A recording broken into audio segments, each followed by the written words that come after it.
Hello and welcome to Husky Talk, Broker Than You. I am your host, the best podcast host in the universe, Steve Cully. I would like to thank our sponsors at Procyon Partners. They are one of the top 50 fastest growing companies in the nation. President Sean Rabinowitz is a proud supporter of Husky Talk. He needs us now more than ever. His son Ben is 8 years old. He has leukemia. He needs a bone marrow transplant. We've done several drives. We are going to put the website link in the show notes. You could be the match to save him. You go to the website, you sign up, they will send you a testing kit. So our Yukon family, we need to come together for Ben, get tested. You could be the match and get the transplant, the treatment he needs.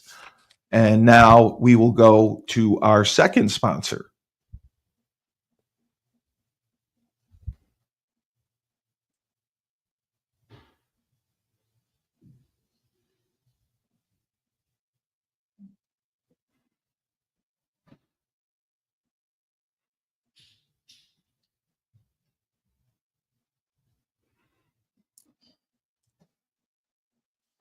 All right.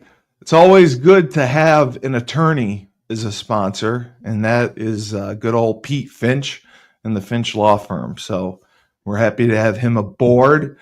And now to introduce my cohort and co-host and real estate mogul, the real estate monster developer of Erie. He just dominates. His name is Laban Marsh. Laban, great to see you. Good to see you, brother. Great Beautiful to see you. afternoon. Yeah. Yeah, it is beautiful. It is beautiful. Now, the question is, can we get you up here for the Syracuse game? Yes. That's the game plan. It's a yes. 23rd, right? Yeah, I have every intention to be there. Yeah. All right, great. I will notify Michael Burton, and you can ride up with me. That will be fun. Are you going to bring the kid? You know, I was going to say Lincoln might come. Now, are you east of Syracuse or west of Syracuse? Oh, I'm sorry. You'll hit Syracuse before me, so I'll meet you there. Yeah. All right. Well, I was going to say, and my geographics are sometimes skewed, but with Meg being up in Albany, I know you split Albany and Syracuse, basically, right? Yeah. Okay. Yeah, we're in the middle. Yeah. So he'll have a blast. I will alert Mike, and I think they're going to be okay. I was at the game this past Friday, and it was kind of funny because quarterback Nick Evers was not playing stellar, and I'm sitting next to Mike, and there's people in the booth. Obviously, I don't know. And Nick misses a couple throws, and I'm like, Jesus, fuck, who's he looking at? Who's he throwing to? Mike's he's elbowing me. Then he looks over and he goes, Steve, those are Nick's agents. Oh, okay. My bad on that one. I didn't know. Well, I mean, sometimes it's interesting because like in real estate, we have the option to push feedback right to sellers, or we can look at it ourselves before we send it off. And I'll tell you what, there's sometimes it's better to have unmitigated truth on the feedback. And there's no way his agents weren't sitting there like, man, he's not wrong. Well, I mean, even the commentators were saying that. You know, I watched the game Friday night. Okay. It actually brought me back because we had done the show with Campoli on Thursday, and then I did the game Friday night. But it reminded me of my first home game at Memorial Stadium, which would have been 1997. It was against Northeastern, and it was under the lights, I think on a Saturday night, not a Friday. But they had to bring in portable lights because Memorial Stadium. We didn't have lights. I remember. Day games. So that Friday night under the lights kind of was reminiscent to me. I tell you what, but it's been exciting. They're going bowling, and I don't know, if we can beat Syracuse, that should help our position for a Yeah, better quality a better bowl goal. for sure. Yeah. And I mean, I know we played Wake pretty good. We probably should have beat them. But if the Duke, we guys played can tough. come together, yeah.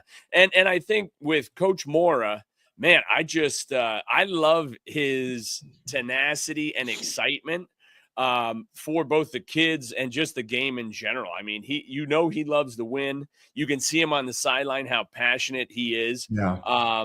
And that I think it's great because we see that throughout the university, with basketball coming up. Yeah. Coach Hurley, they've been doing some more digging. I actually watched a podcast with why can't I think of his name right now, from Ohio State and Youngstown State. He interviewed Danny. Oh, I can't think. Tressel. Oh, Jim Tressel. Yeah, Okay. Jim Tressel. And I didn't understand the correlation between Maurice Clarett. And so he comes up to UConn, and I don't know if it's like motivational speaking or nutrition, but yeah, Really? Maurice Clarett, yeah, he's doing something with the UConn men's hoops. So and Tressel, of course, loves Clarett, and so that was part of he and Danny's Loves him. conversation. And I think he sued him back in the day. No, really? Yeah. Jim Tressel, you think, sued Maurice Clarett?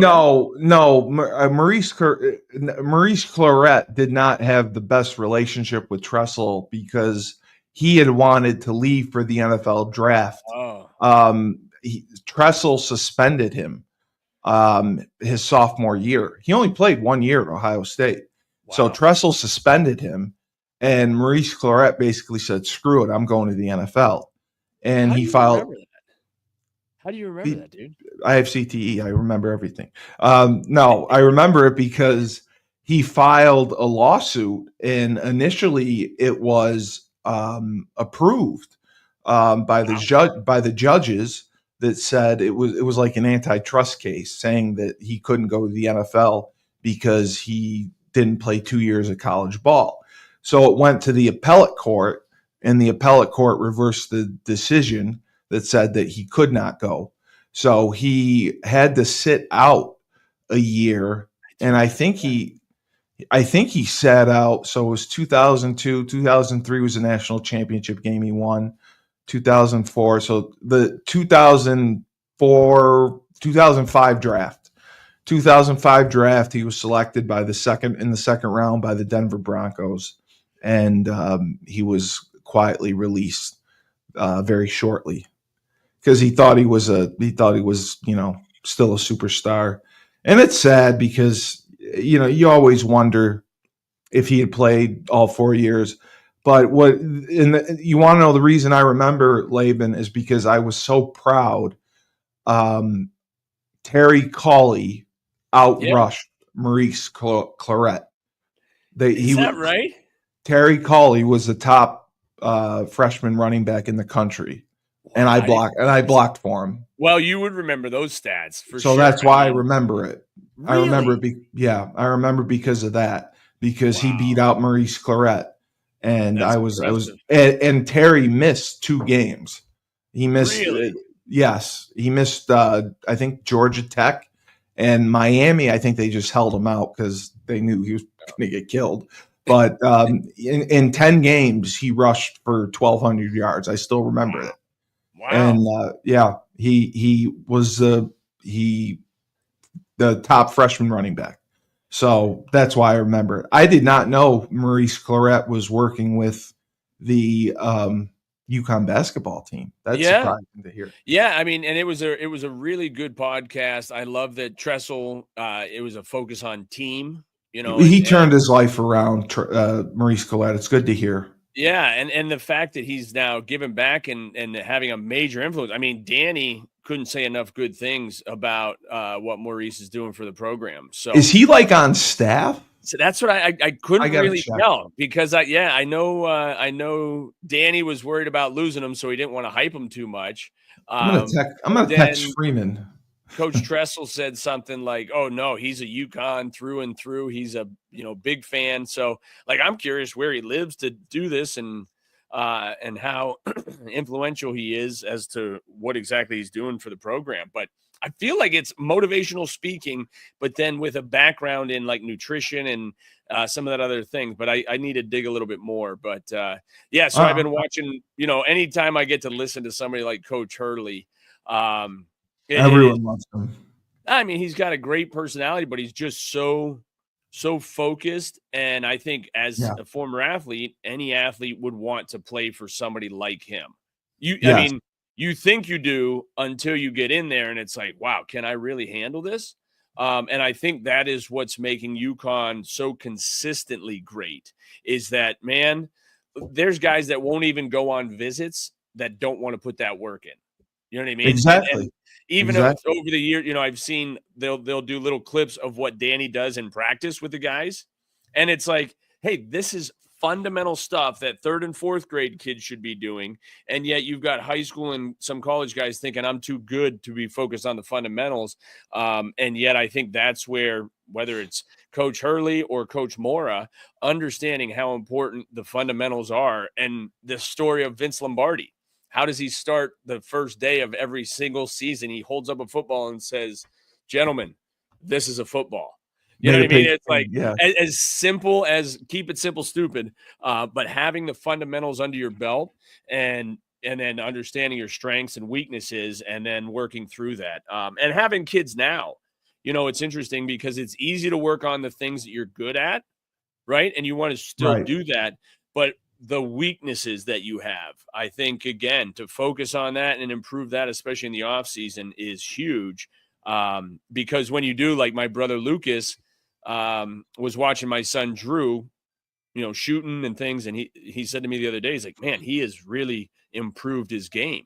And I think that's the best part is when people can see the improvement. You know what I mean? Yeah. Whether it's a coach, Kevin said the exact same thing. I mean, because the eye in the sky does not lie, and the eyeball test, I think as we get towards the playoffs, I know stats matter, but also the eyeball test is big on who gets in. Was it top 12, right, this year? They're finally doing? It's 12. It's 12. So, because like Penn State, right, they're kind of right on that verge, and I'm a Pennsylvania guy, and they're on the my cusp. High school has a guy on the line, but losing to Ohio State is never good. And well, James Franklin has consistently struggled in the big games. And why? Yeah, it's like, why is that? And is it the coach or is it the players?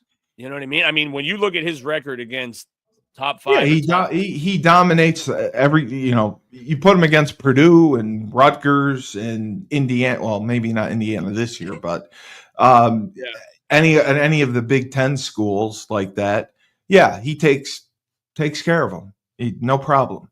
But when you got Ohio State, when you have Michigan, when you're going to have Washington potentially now, I don't know if they play him this year or not.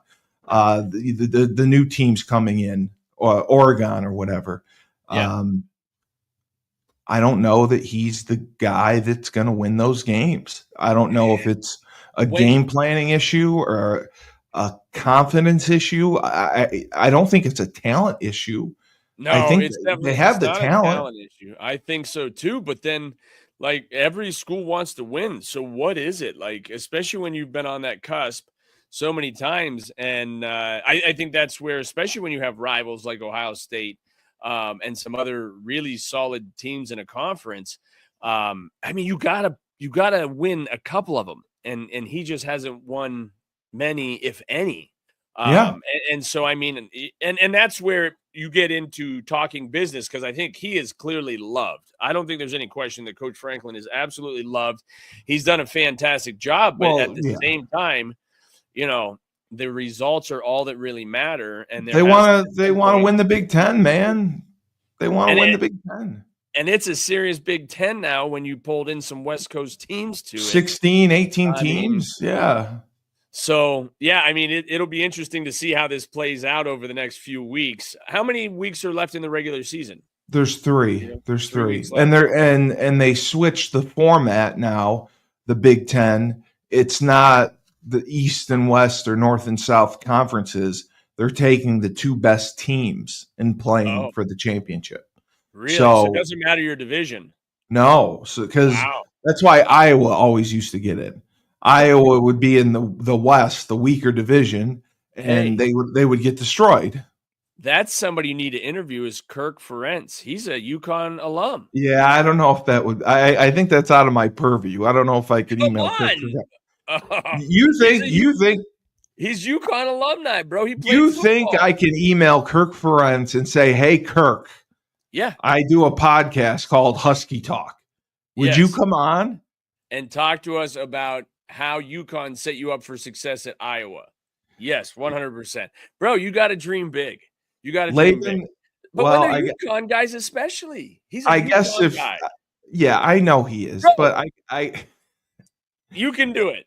I It guess can't hurt to ask. if you can text Chris Nowinski, I guess I can email Kirk Ferentz. Yeah, yeah. Maybe I'll message him because I think a few years ago, you know how Andy and I haven't had a.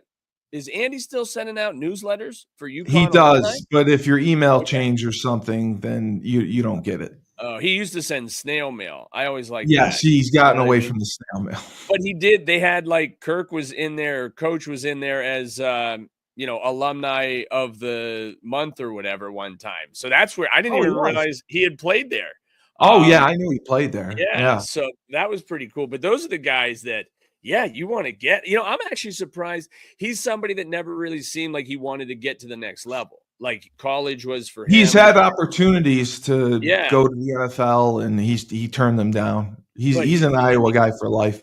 yeah. See, and I that's where so when you think about who could Penn State bring in, because you almost need you don't have to be a PA guy, but man, I mean, I'd bring in Urban Meyer. That'd be the only guy I'd go. I don't think PA would. I'm kidding. I'm kidding. I'm like, dude, that's Urban not Meyer is not going to be brought in anywhere anytime that's soon. not the drama anybody needs, especially No, Penn State. no, no. But I mean, I think those are the tough things, and I think every guy in that locker room is behind Coach Franklin.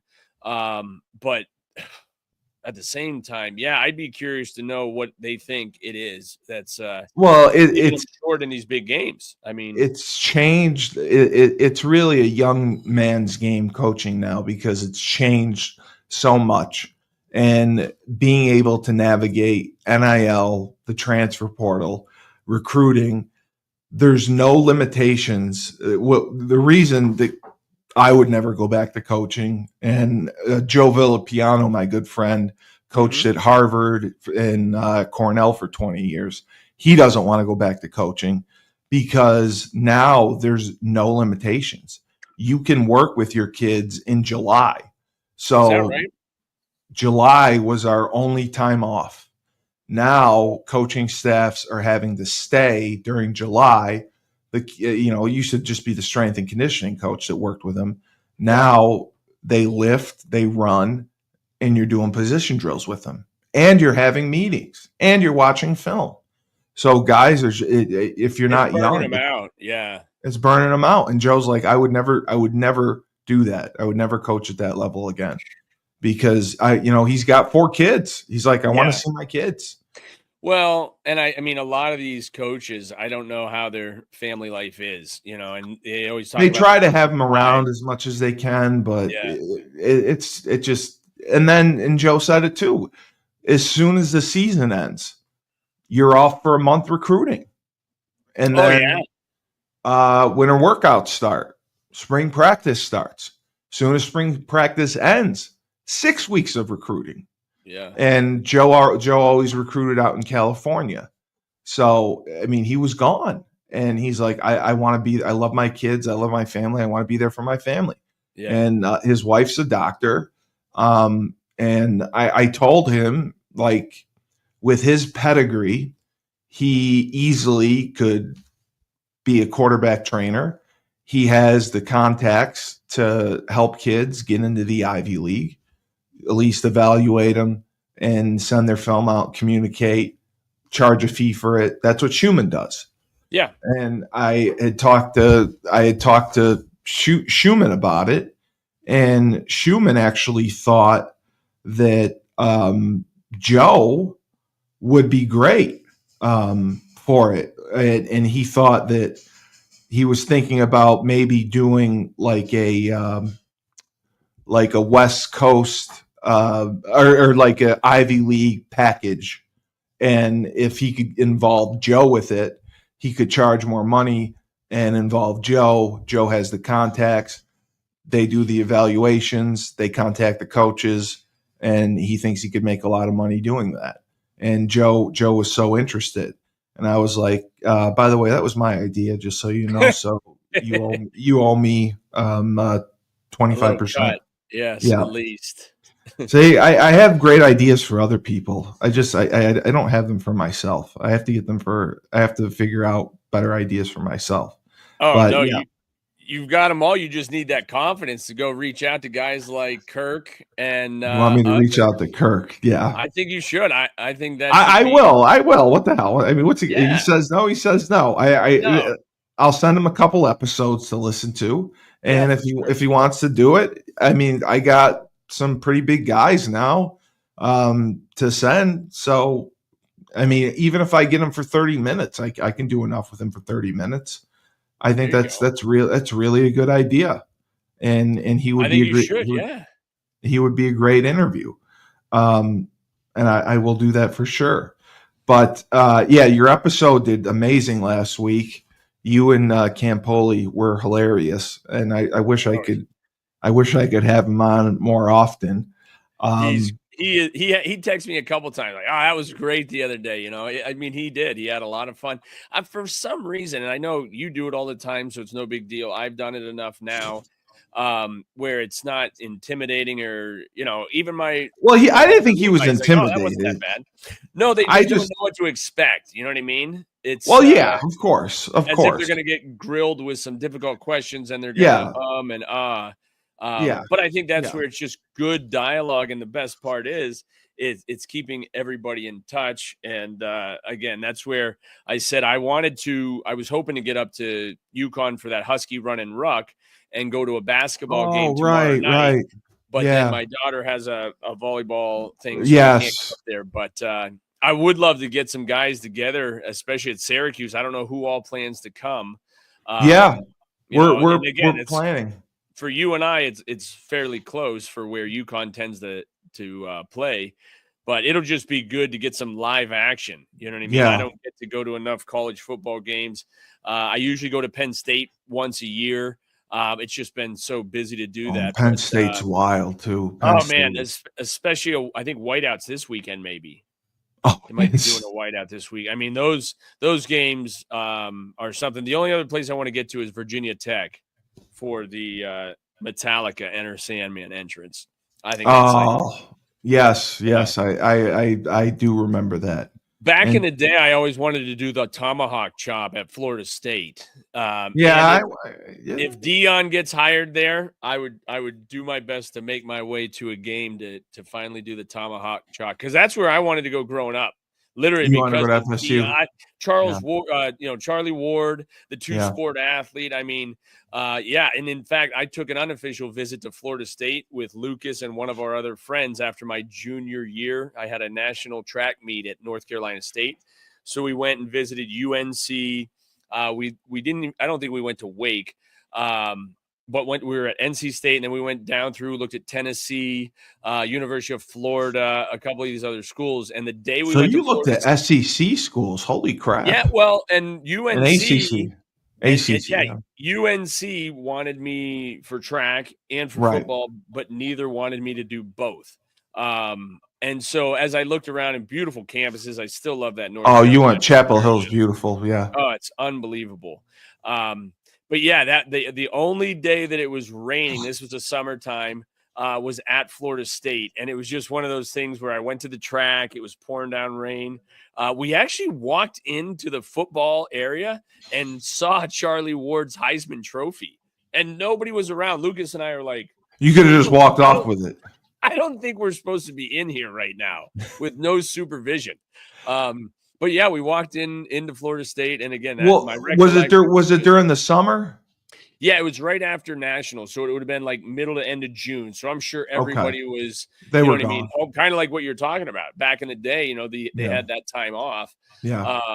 But yeah, so Florida State, that was kind of that. That the bucket list of athletic achievements. I got to Fenway. I got to Wrigley with my grandfather. So I've been and done a lot of the athletic things that I'd like to see as a spectator. But yeah, there's a few stadiums where, I mean, like I went. Did you go to Michigan for that? Was it about a decade ago? That was We our opened the first season with Randy. Yeah. Oh, was that the Yeah. first year with Randy? It was the second year. You were gone by Okay. then. We Yeah. played Eastern Michigan, and they took us on a tour of Michigan Stadium. Yeah. But you didn't go to the Michigan game when we opened there. No. I didn't go Okay. to the game. No, I Because saw the I think there stadium. was a what was a B-52 bomber, I think, was the flyover. In fact, I'll tell you the game, it was That would scare the hell out of me. I think it was a lineman who was in a really bad car accident and lost his Oh, girlfriend. Yeah, wow.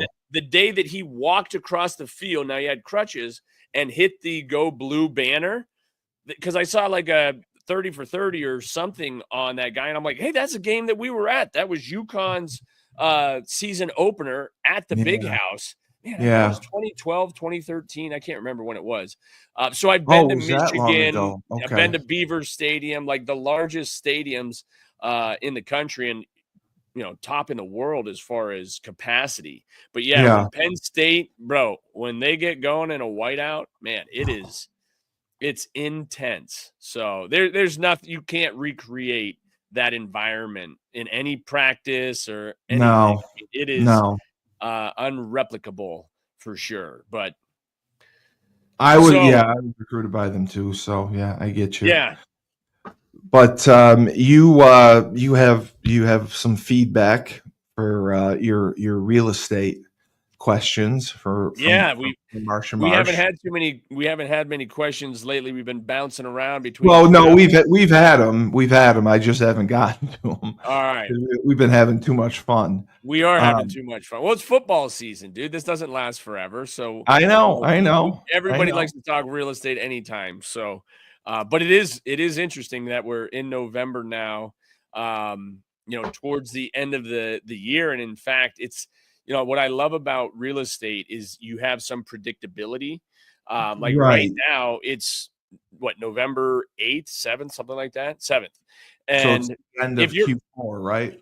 yeah, and if you're writing an offer on a house right now, you're probably not closing until No. January. No. Most deals take 45 to 60 days to close. Correct. And so that's where we have a pretty good idea of what the remainder of the year is going to look like for revenue and production and things. But what's great is because the weather has been fantastic. Today they just announced a 0.25% rate reduction in the Federal Reserve. So again, that takes a while to trickle down, but I think it's good news as far as the real estate market. Now, I had looked because I like to go through the numbers, and like we did with Newsy a couple weeks ago, we're still hovering, like we only have 258 active listings. When we Right. were on with Newsy, I went back, we had 262. So I'm down to 258. So again, that's not that things haven't sold. And then one of the stats that I noticed is there's been 1,161 homes sold in the last 180 days. But when you go back to 181 to 365 days, the other 6 months, there were only 914. So there has been an increase in total transactions, and that's something that had been so depleted over the last couple of years with inventory being down. So yeah, go ahead. Why don't you shoot with a few questions? I always love to hear where these people are from because it's usually in this neck of the woods. So this kind of seemed strange, but it was Kim from Wesleyville. Yeah, Wesleyville. Okay. If a lot of foreclosures hit the market, will that bring home values down? So that's an interesting question because statistically it will. In fact, we saw there's been such a major rise in the dollar per unit, right? Our average home sale price, as they call it. Well, values have been going up, and most of the homes that have been selling have been what we'd call turnkey or, don't need a lot of work. So on the foreclosure side, as you might imagine, if people go into foreclosure, it's because they've stopped paying their mortgage. Unfortunately, as they stop paying their mortgage, they also seem to stop taking care of the property, and they certainly Yeah. aren't putting any more money back into improvements, not even paint and, things like that. So what you start to see when we do see foreclosures coming to the market, and foreclosures take a while. It's not like you stop paying your Yeah. mortgage and they, Yeah. come in foreclosure. It's usually been a year, Yeah. 18 It months that you takes have so not been long. paying. And so I think that's where we are starting to see that. Even on what we call the daily record locally, we can see, bank foreclosures or federal tax liens that are hitting people. And those are things that over the last few years we haven't, investors are always looking for pre-foreclosure homes. It's like we haven't had any. Everybody's in good shape. They understand the value of their home. But because of the more challenging economy that we've been through with the rate of inflation and things, which obviously the rate of inflation, drives up the price of assets. And yet Erie was so kind of depressed for so long as far as values. We refinanced a number of our homes in May of 22, primarily because they were in my personal name or my wife's name, and we wanted to move it into different entities. But what was interesting, and you don't know without hindsight, but when we did that in May of 22, interest rates for commercial was still around 4.5. Like I have a lot of my loans locked at 4.5 for commercial. That's incredible. That's Um, great. Yeah. yeah, to where following that year, about November of 22, rates were already creeping up into the 7 3/4. And so it didn't take much time in between there. And then since the end of 22, so you're talking the last 2 years, for commercial rates, they've been hovering anywhere between 6.5, 8.5. And then if you look into vehicle purchases, up in the double digits. And then on lines of credit, it's sometimes 10, 10.5. And again, that might come down a little bit with the recent announcement from the Federal Reserve. But all of that is an indicator of how the economy and how the market's going. So again, it's a very good question because it doesn't necessarily bring home values down. It's just the type of or value of homes that are selling. If they're, the lower price because it's a foreclosure, the overall average is going to appear to have come down a little bit. But it's just maybe a segment Gotcha. of the real estate that's brought that down.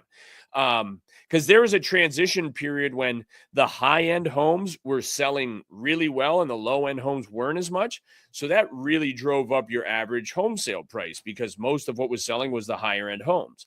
So a lot of that, the market will be skewed statistically, if you will. But when foreclosures start hitting the market, and the way the banks go through that process is they usually reach out to a real estate broker to get what's called a BPO or a broker pricing opinion.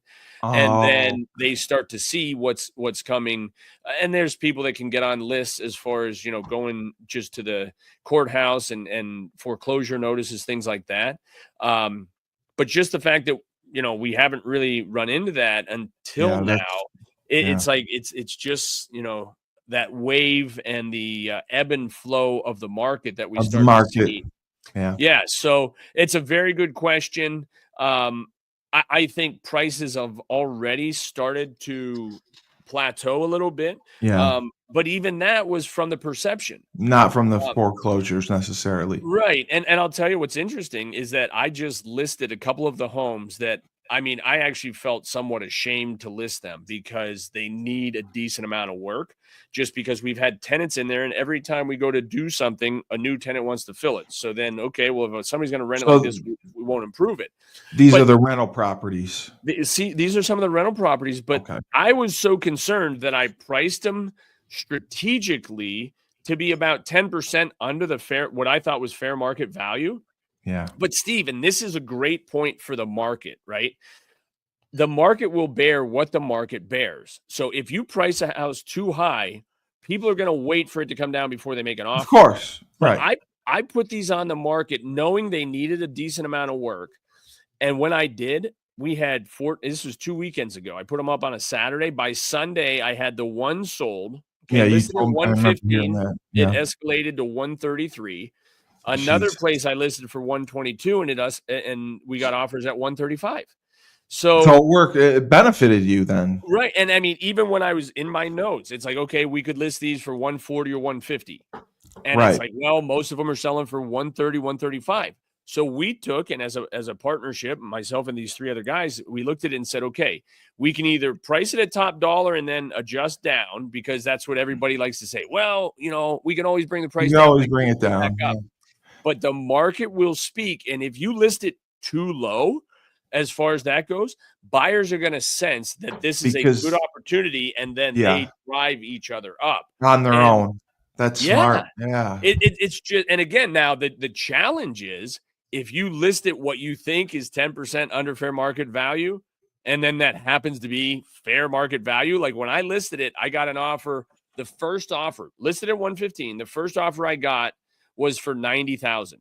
About 48 hours into it. Did that scare the hell out of you? It didn't scare me, but the partners were kind of like, dude, we were going to list this at like 150, and this offer. So it kind of made me feel better, because where I thought we should price it was closer to the low 100s. So when that offer came in, I'm kind of like, see, guys. Well, and then give it a day or two, and then it was okay. Then we got a full price offer 115 with an escalation clause to 122, and then we got an offer of 120 escalating to 135. So with some patience, it worked out. But you have to gauge that, because there was another home I listed a few weeks ago, had 3 showings in the first day, and then it's been slow ever since. Now we just made a price improvement, and all of a sudden 3 appointments. So when sellers, and I know this is really hard for sellers to adjust their price, because you see what you started at, the original list price, and you think, well, that's what I should get. Again, the market will speak. You don't have a choice. Yeah. And you can't twist somebody's arm to pay too much for a house. And these buyers I want to sell for $1 million. Yeah. Yeah. I mean, right. And we've talked, even Newsy talked. I'd love to get $1 million. Right. Like my commission goes up based on your sale price. So it behooves me to get the highest and best price, but I just don't know. And that's where I go back to a price point. Okay, so the foreclosure thing, when the fact that we're seeing it makes you wonder about the shift in the market. That's great, though. I think that I should try to get you and Newsy on like once a month, because you guys. Oh, that'd be great. And it's fun to hear. And I go on his, and that's where he's like, "Wait, you sold a house for 115,000?" Like, yeah, dude. Yeah. Yeah. He's at 1.15. Like, that's I know, in Connecticut. I know. This is from Jessica in Hammett. Hammett, okay. Hammett? I mean, there is a Hammett. Is it H? Yeah. Yeah. Is that okay? Am I pronouncing it wrong? Okay. No, that's correct. Hammett. Yeah, there's another Hammett Hospital, Hammot. But Hammett is in the vicinity. Yeah. Would it be wise for me to have a home inspection done before I list my house? That's another great question. And we refer to that as a pre-listing inspection. And I'll tell you, the benefits are actually twofold. Number one, as an inspector, they love being able to inspect a home without a buyer like over their shoulder with the pressure, right? And they can go through a little quicker. So a lot of times an inspector will offer a more of a discount, because they're not going in with a fine-tooth comb. They're just kind of looking it over in general, and then giving you the major items where a seller now knows, okay, this is going to come up on any inspection, so let me fix it. And then I can show a buyer, here's my report, and these are the 3 items they pointed out, and I've already fixed them. And what that will do is it alleviates and sometimes eliminates a buyer's need to make a contingency on an inspection of the home, because they're satisfied with the information you provide. Listen, we've done that, and I've done that before with sellers. And the buyer says, you know what, I still want to hire and pay for my own inspector. whether they thought this was, not done as thorough or whatever else. So a buyer still has the right to do their own inspection. But when you provide as a seller a pre-listing inspection, that will go a long way for the comfort of any and all buyers, because it shows transparency. And there's no seller trying to hide anything when they sell things. But it's definitely something where, and it can take out one of the kinks in the process, as far as saying, hey, okay, they've got to get an inspection. Once we have an accepted offer, the inspection, they get done usually within the first 2 weeks. So if something comes up on the inspection, you're being proactive. I want to know, because we've now lost 14 days, give or take, on the market. If this inspection comes up with something that, the buyer insists on being fixed, you don't want to fix, the seller doesn't think it's as big of a deal as a buyer does, it just becomes a second. And this is where I tell both buyers and sellers, you negotiate the price and the terms with an accepted offer. But if there's other contingencies like an inspection, whether it's home inspection, pest inspection, radon inspection, these are all things that a buyer's entitled to. And over the last few years, they've waived them mostly to make their offer more appealing. So I always recommend an inspection for buyers, especially first-time home buyers, because and then I tell people, and inspectors like this because I'm trying to help build their business, but it's actually good to have an inspector back into your home within 5 to 7 years of living there, even if you don't plan to sell it. Regardless, just to see where you're at. Exactly. It's been 5 or 7 years. Is there something that I don't see that an inspector might point out that will help me retain the value of my home? So inspectors are great. Now, there are some that go out and try to kill deals. They, make a mountain out of a molehill. Unnecessary. But that's where having a pre-listing inspection will alleviate kind of the buyer's pressure on the inspector to really give you a true picture of what you have and what you need to do. Great question. Love that. Rachel from Little Hope. Yeah. That's New York, isn't it? I think Little Hope's in New York, bro. I think I passed Little Hope on the way to New York. Well, you have a very popular podcast. What can I say? We're reaching. What's the she wants to know, what's the initial step in purchasing a home? Great question. Is it getting pre-approved first or not? I think that's what who's asking. I think that's a very good question, and it can be looked at a couple ways, right? If somebody calls me about a house, right, I immediately, and especially now with the new rules, are you working with a buyer's agent? No, I don't know what that is. Would you be willing to sit down for a consultation with me, 30 to 45 minutes, just to talk about your goals and expectations?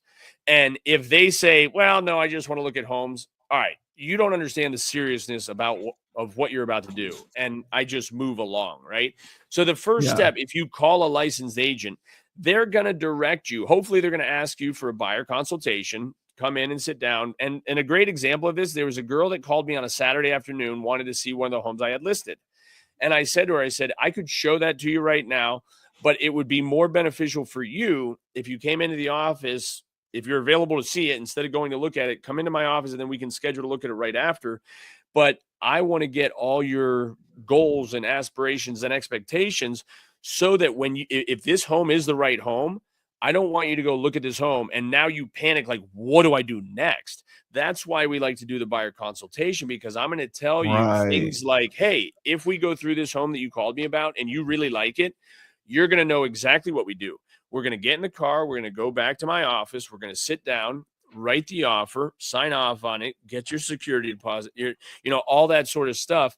And that it eliminates the questions of what do I do next and the panic if I really like it. You know what I mean? Yeah. So plus, and this is where for any agent, like, buyers can waste your time. They say buyers are liars, right? And so if you say to a buyer, hey, we like to do a buyer consultation, 30 to 45 minutes. It's no commitment. It's just so I can get a better understanding of you.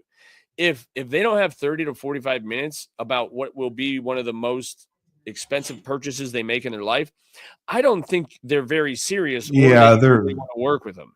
You know what I mean? But you can definitely go online. I mean, it's good to find either a local bank or a local lender that you can sit face to face to ask them questions. Listen, Yes. there have been coaches and things that recommend, and I don't agree with this necessarily, but I understand the idea is that an agent should go with the buyer to the lender To the or the lender? bank because they think you should be I think trying to that sounds negotiate. crazy. Well, they want you to be negotiating in their best interest, and they think as a professional, you know more than they do sitting with the Can bank. you do that? You can definitely do that as Have long as you done everybody that? agrees. I have not. And I I think have good for not you doing because that. my wife was a lender. Like I Yeah. know a Yes. lot of the lenders, so I don't.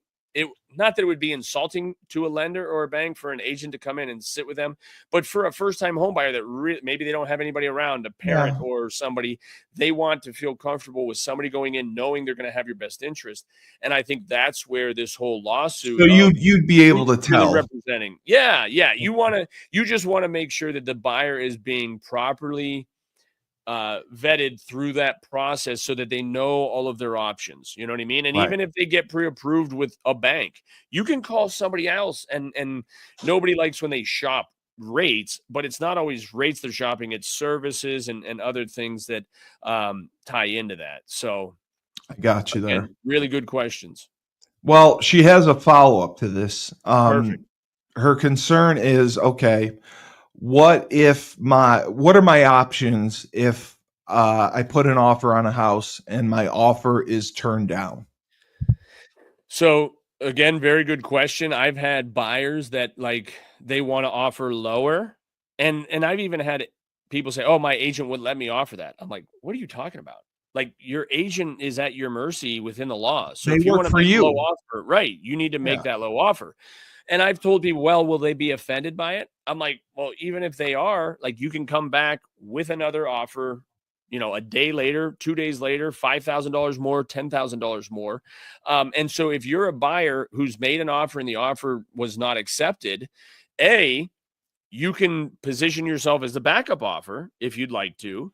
And that's something where, again, not a lot of buyers want to be in that position because they feel like the transaction is probably going to happen and they're just waiting around. But if it's the perfect home, they can sit as a backup offer. But the other thing is, and I tell sellers this, as soon as you make an offer as a buyer, if that seller counters your offer in any way, the They date can of do that? closing. Oh, yeah. I mean, like if I write an offer and somebody says, well, I'll accept X, Y, and Z, but I want to change the closing date from December 18th to December 31st. As soon as a seller alters the written offer from the buyer, it technically becomes null and void. Null and Now, void. it Wow. it becomes a counter offer to the buyer.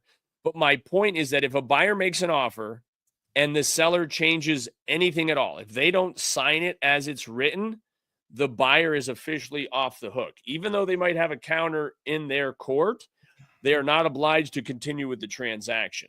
So if the buyer comes to an agreement with the seller and the seller then decides, well, okay, instead of 165, I want 185.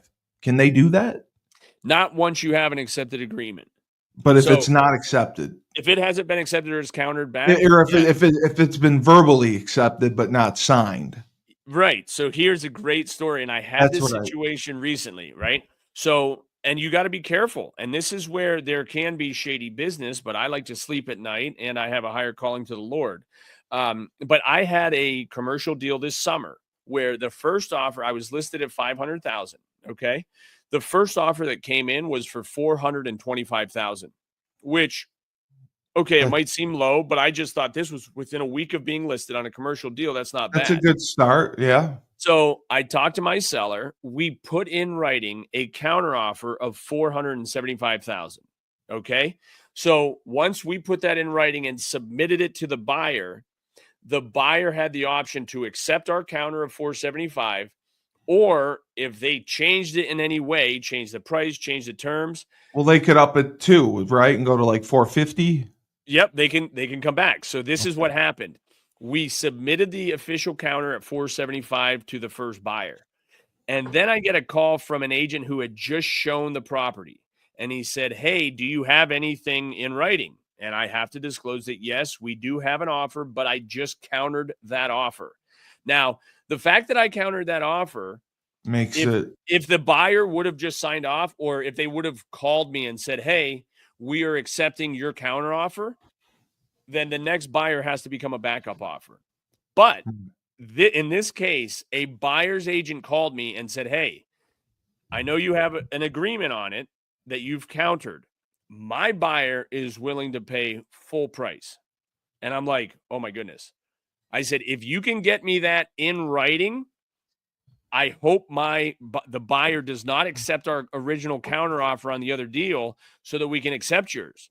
So it was your agent. So no, it wasn't my agent. It was another buyer's agent. Both of these were separate agents. They were not within my company. But I'm trying to get the highest and best price under the best terms for my seller.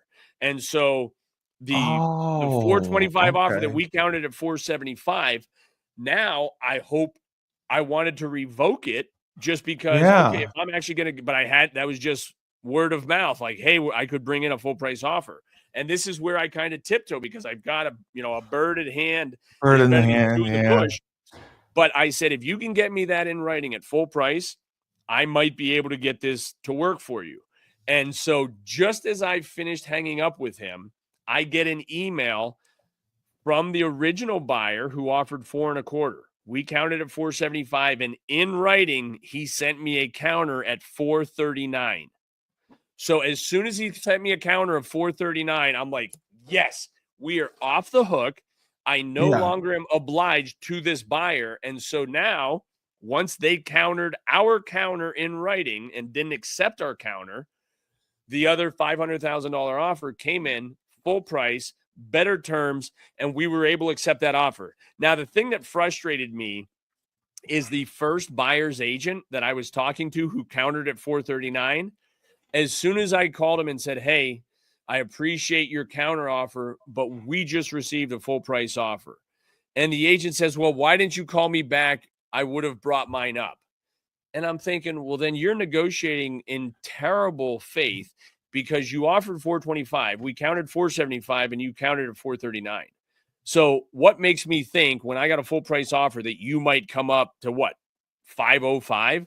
I'm not going to do that. I'd rather work with the agent who brought in the highest and best offer he could. And that's what we're going to work with. And I ended up selling it to that second buyer. But it was one of those things where if that agent would have said, oh, yeah, we're taking your 475 and signed it and sent it back, I would not have been able to accept that $500,000 offer. And so that's why it's important for you to have a knowledgeable agent who is good at communication. And that's a tough situation to navigate.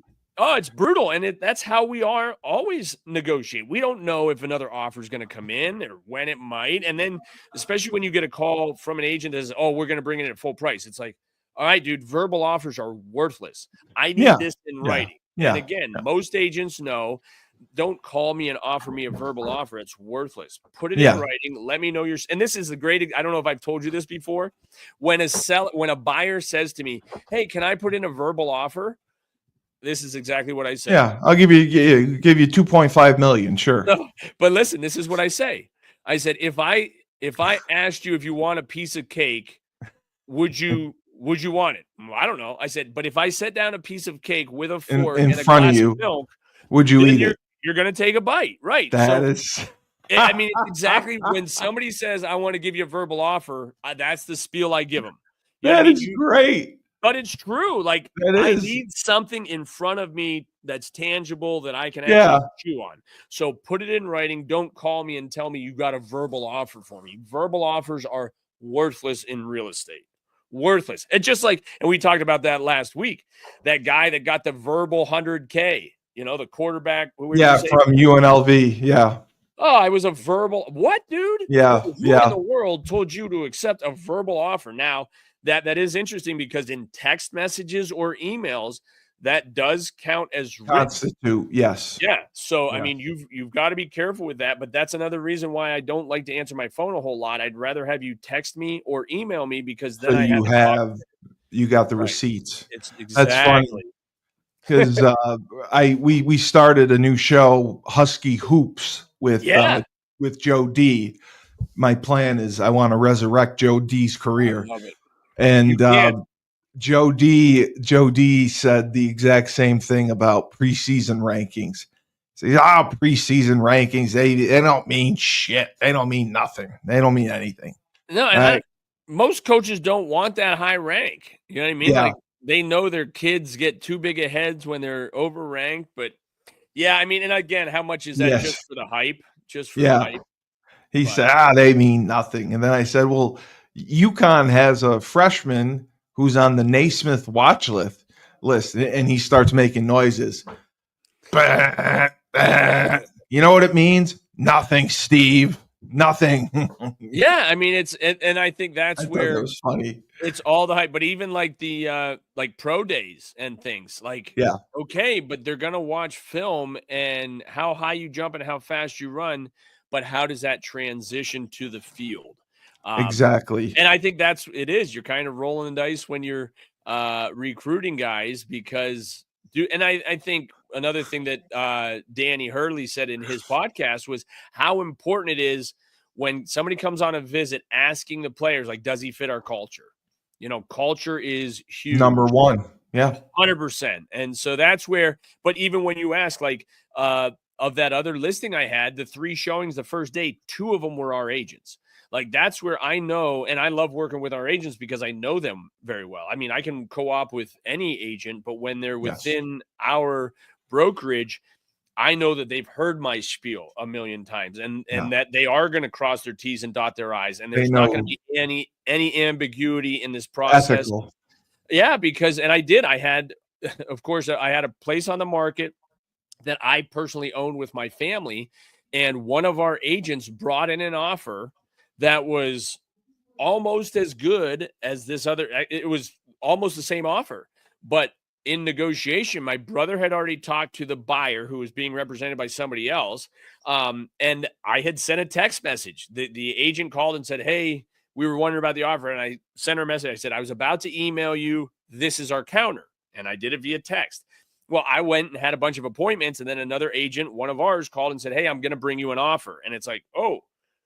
So what happened was she brought me an offer, but because I had conveyed to the original offer that, hey, this is our counter, I look through in the timestamp and she replies, the buyer accepts your counter. So as soon as I get that buyer accepts your counter in writing, Done. It's signed, sealed, and quote delivered. And so now the other agent who made the offer and took the time to do it, I said, hey, listen, I apologize. This is my fault. I know they don't want to be a backup offer necessarily, and this other offer shouldn't fall apart. But I have to accept the other offer just based on the time. I said, I feel terrible. It's completely my fault. I take full responsibility. I feel bad for her. But it is your decision. And in the end, it was my decision. And I could have, like, I couldn't have done it because the other agent was with another brokerage and I wasn't going to have this thing closed. And then that other agent realized, oh, you bumped us, but you sold it to one of your own agents. And it's because I was the seller also. Right. So I'm the seller. I'm, you know what I mean? The seller's agent, and I'm the broker of record making the other agent a dual agent.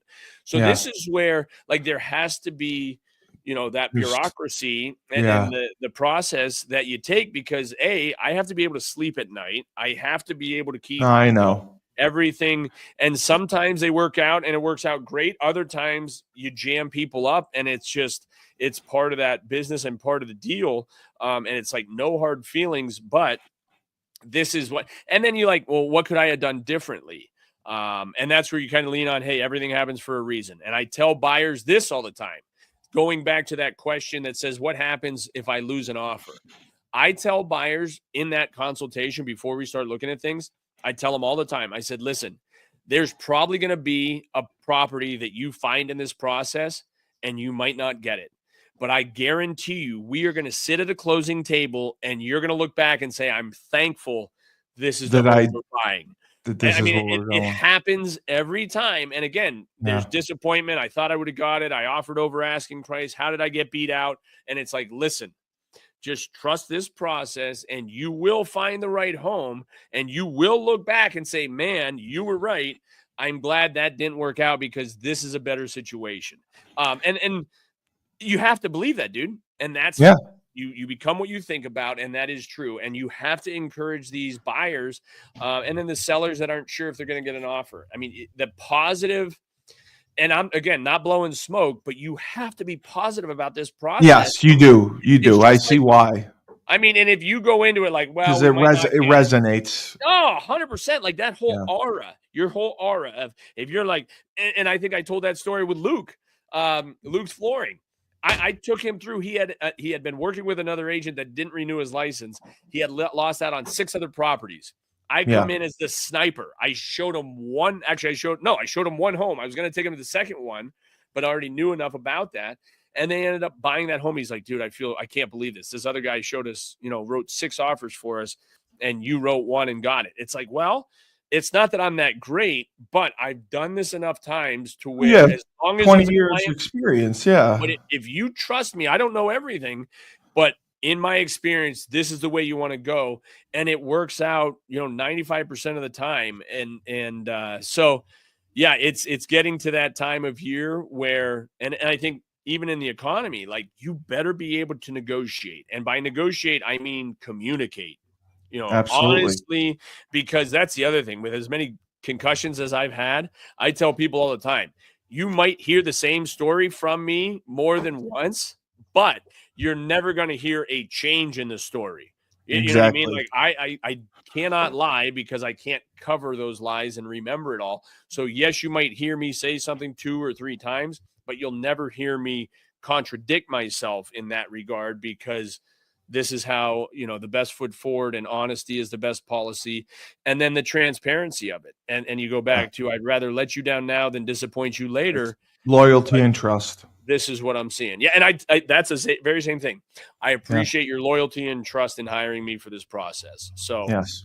Yeah, it's getting more challenging, but that's where these experiences only make it better and improve, what we can do for people. So it's a part of life, and I never know what's coming the next day, but I have fun doing it, and there's still so much to learn. And I think and you're willing to learn, which is good. 100%, and you have a business coach. So I will give you the last few minutes to speak on your thoughts of the recent election. Yes. So listen, it's funny because I turned 46 years old yesterday. We lie on this podcast. You're only 40. You're only 41. Well, but the beautiful thing was, I said, I almost posted it, and people get, I said, Smoot wished you a happy birthday. Yeah, I had quite a few, and it's hard to keep up with those. But I said, turning 46 today, I have an understanding of what 47 feels like. And by 47, you're already there. I mean DJT, the 47th president. Oh, okay. And that's where people are like, oh, that's quite a birthday gift.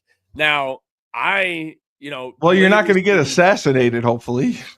But I ran for state representative in 2018. Yes. And part of the reason I ran was that Erie and Erie County had just really flipped, number one for Trump, but also for a local guy, Dan Laughlin, who is a blue-collar, hardworking guy. He got reelected again this year. But this guy saved the city of Erie. It's like $16 million a year. Literally single hand. Now there's other people that contributed. But the city of Erie school taxes are down about 33% of what they could be had he not got the funding. And so again, every politician is still a politician, but when they're going down to Harrisburg and bringing it back to Erie, I mean, there's something to be said for that. And again, something. I know Erie County turned red for Trump in 2016. We are a heavy Democratic city. I don't think we've had a Republican mayor in the city of Erie for more than 60 years. And the 60? city 6-0. Yeah, it's been since like the 60s or 70s that the city has had a Republican mayor, and it's very blue. And Pennsylvania, I mean, I know it's considered a swing state. Yeah. What's the history behind it for presidential elections? Like, how far can you go back and say it was red or blue, red or blue, red or blue, just out of curiosity?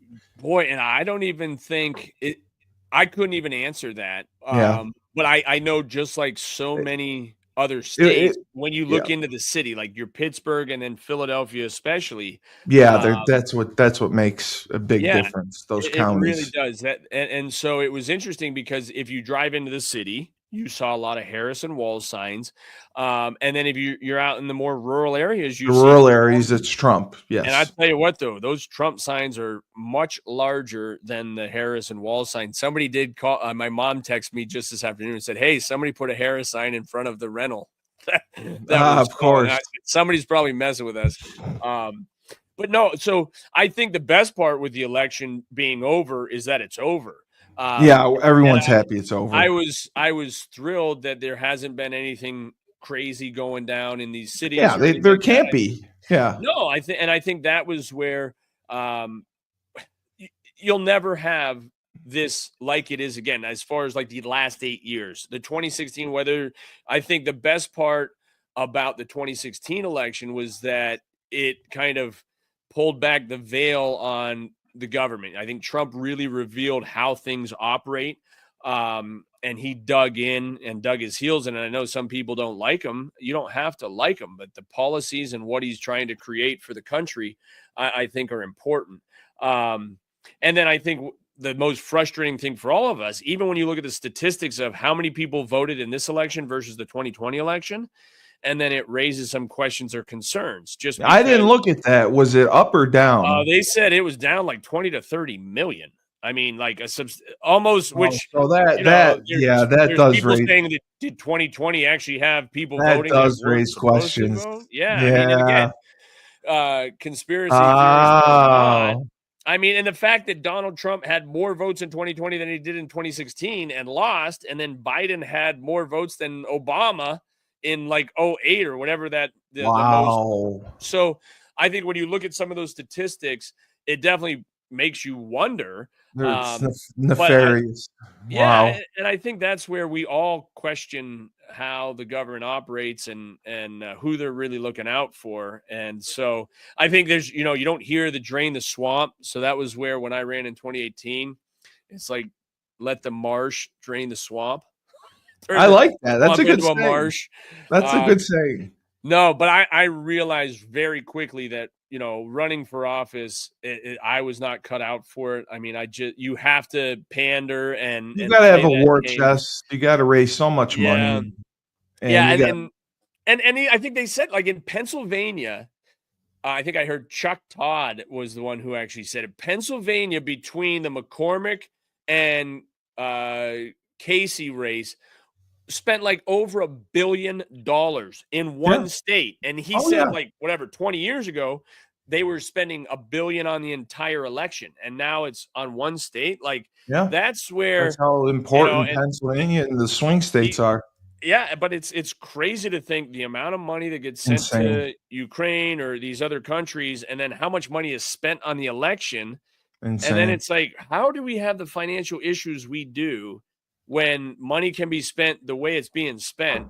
And that's where it goes back to stewardship. I wish we'd have more stewardship in politics, more accountability. As far as that's where, like, the record speaks for itself. I think in this election, you had two people who had been in office, right? I mean, Donald Trump was in office in 2016, and then Biden was in 2020, and with Kamala there, it's like, okay, we have experience from both of them. Whether Kamala couldn't call all the shots necessarily, but then the mistake she made was when she was being interviewed and said, "Well, what would you different from Joe?" And she's like, "Nah, nada."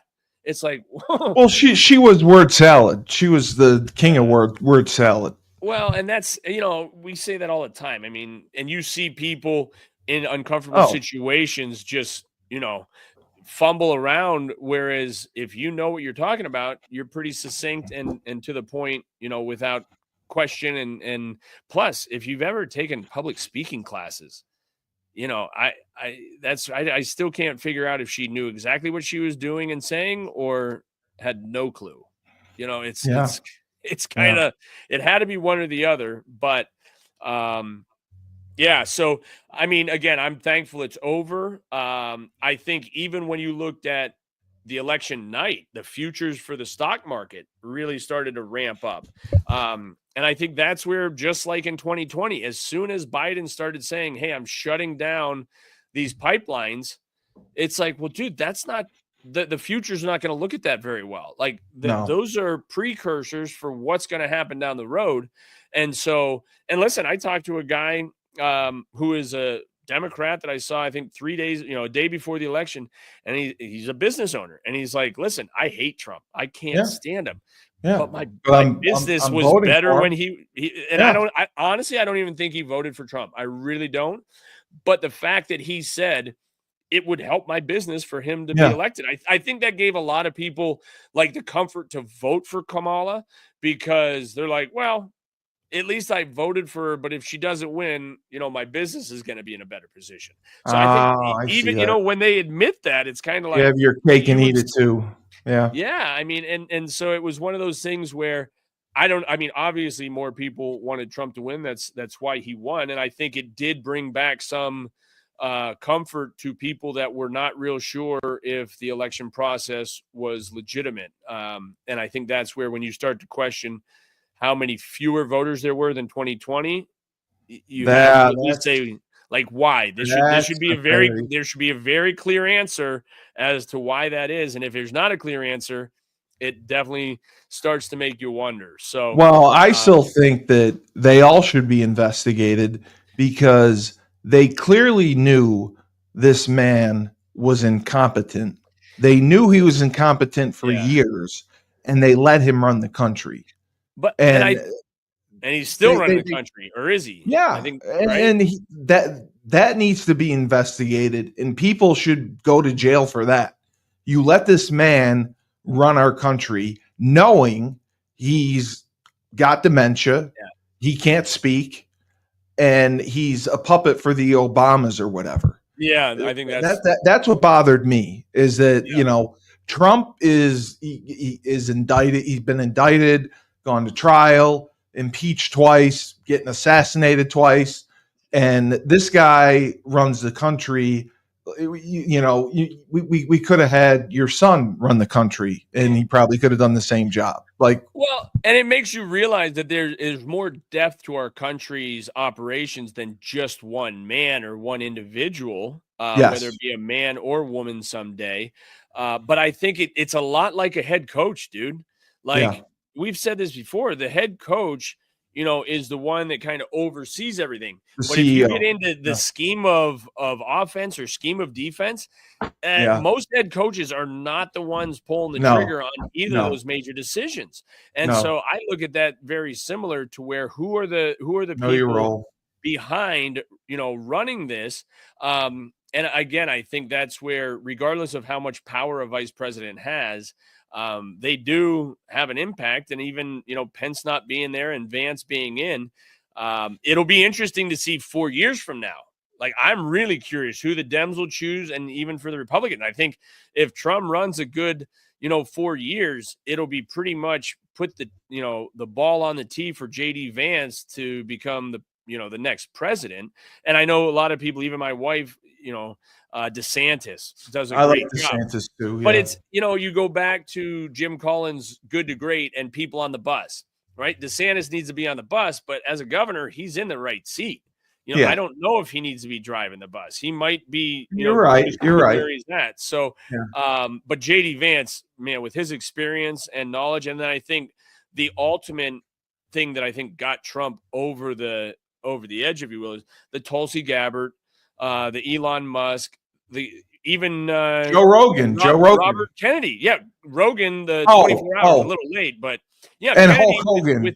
Hulk Hogan for sure. Don't forget Hulk Hogan. But when you look at that, those are mostly former Democrats, and a very diverse group of minds that want to see the country improve. And so, again, I think it'll be interesting how this all plays out to see in 4 years who's up, and running in 2028. But hopefully we can get back to business and focusing on, the things that issues we that need to do to matter. get better. Right. Yeah. Did you happen to see the painting that I had done of Hulk Hogan in the Yeah, that was you commissioned that? Robert McLean painted it for me. Man, He's that's impressive. former UConn player. Yeah. That's great, man. See, and I love art because I paid for it, but the head would be this big to the bottom. You know what I mean? Like spatially, I can't do it. So I have so much regard for artists that can. That's amazing. It's the greatest gift of my life, and does he do that full time? Like that's what he does. Yes. So does he have a website? I'd love to see what else. Yes. WWE, or is he into more? No. He thought I completely was a weirdo because I wanted Hulk Hogan and the Ultimate Warrior. Yeah. and Schumann thinks that I jerk off to it every morning. So, but yes, go to his Instagram. He does phenomenal work. He can do whatever you want. He does stencils. He does paintings. He does it all. But he did that for me. He gave me a fair price, and he did exceptional work, and it was done in 2 weeks. So it's at McLean Art on Instagram, and I'll send it to you. Okay. Yeah, that's awesome. So, very cool. Until next time, another fabulous episode of Broker Than You. I have to again thank Procyon Partners, top 50 fastest growing companies in the nation. And we have to be there for Ben. Go to the website, get a testing kit. If you're under 40, get tested, be the match, save Ben's life. We need to do that. And Pete Finch, if you've been arrested, you feel your rights have been violated, in a pinch, call Finch. And for my host, the real estate mogul and king of real estate, I would say in Erie, the charismatic enigma himself, Laban Marsh, I am the best podcast host in the universe, Steve Cully. Remember, when life gives you lemons, don't make lemonade. Take 2 oranges and throw them back at life.